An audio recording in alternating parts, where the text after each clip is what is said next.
दोस्तों, cement, sand और aggregate का इस्तेमाल करके हमने कंक्रीट तो बना लिया, लेकिन ये कंक्रीट सही है या नहीं है, इसके लिए हम कंक्रीट के कुछ टेस्ट करते हैं। कौन कौन से इंपॉर्टेंट टेस्ट है और उसके लिए कौन सी आईएस कोड का इस्तेमाल करें, आज की वीडियो में जानते हैं। 1. Slump test. इसका उपयोग कंक्रीट की वर्केबिलिटी को मेजर करने के लिए किया जाता है और इसका आईएस कोड 1199 है। 2. Cube compressive strength test. Compressive strength इसलिए निकालते हैं ताकि पता चल सके कि कंक्रीट प्रॉपर तरीके से हार्ड हुआ है या नहीं हुआ। इसका आईएस कोड 516 और 456 2000 है। 3. Split tensile test. सिलेंडर का उपयोग करके कंक्रीट की टेंसाइल स्ट्रेंथ को निकाला जाता है। इसका आईएस कोड 5816 1999 और ASTM C496 है। 4. Flexural strength test. Rectangular beam पर लोड डालकर बेंडिंग रेजिस्टेंस एबिलिटी की क्षमता को मापता है। इसका आईएस कोड 516 और 456 2000 है। 5. Flow test. कंक्रीट की वर्केबिलिटी और कंसिस्टेंसी को मापने का मेथड होता है। इसका आईएस कोड 1199 2018 पार्ट 2 है। 6. Water permeability test. कंक्रीट के सैंपल में वाटर पेनिट्रेशन के रेजिस्टेंस को मापते हैं।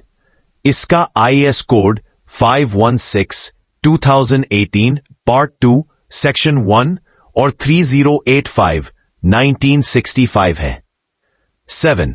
रैपिड क्लोराइड पेनिट्रेशन टेस्ट एक सिविल इंजीनियरिंग मेथड है जिसका उपयोग क्लोराइड आयन प्रवेश के प्रति कंक्रीट के रेजिस्टेंस का आकलन करने के लिए किया जाता है, जिसमें एक सैंपल पर 6 घंटे तक 60 वोल्ट्स डीसी वोल्टेज लगाया जाता है और टोटल चार्ज को मापा जाता है।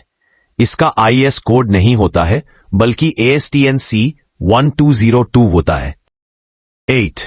Water absorption test. यह उस रेट को निर्धारित करता है जिस पर एक कंक्रीट सैंपल पानी को एब्जॉर्ब करता है जब इसका सरफेस किसी लिक्विड के संपर्क में आता है।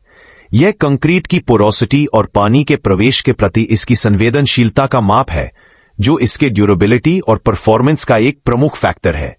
इसमें आप BS 1881 पार्ट 122 2011 और ASTM C1585 का उपयोग कर सकते हैं।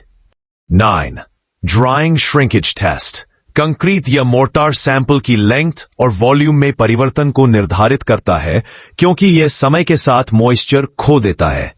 इसका आईएस कोड 516 2020 पार्ट 6 होता है। 10. इसमें 2 टाइप्स के टेस्ट है, नॉन डिस्ट्रक्टिव टेस्ट और destructive test.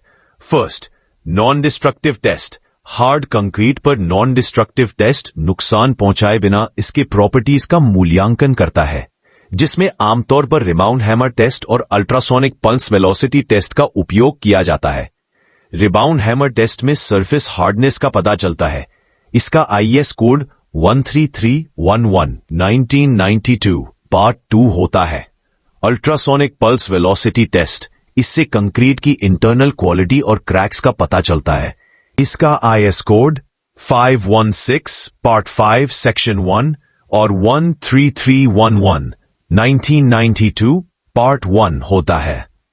Second, destructive test, जिसमें आमतौर पर कोर कटिंग का उपयोग किया जाता है। कोर कटिंग में सिलिंड्रिकल सैंपल को स्ट्रक्चर से ड्रिल करके या क्षतिग्रस्त करके उसकी अल्टीमेट स्ट्रेंथ और ड्यूरेबिलिटी निर्धारित करने के लिए किया जाता है। इसका आईएस कोड 516 2018 पार्ट 4 होता है। अगर आपको यह वीडियो अच्छी लगी हो तो इस वीडियो को लाइक करें और चैनल को सब्सक्राइब करें।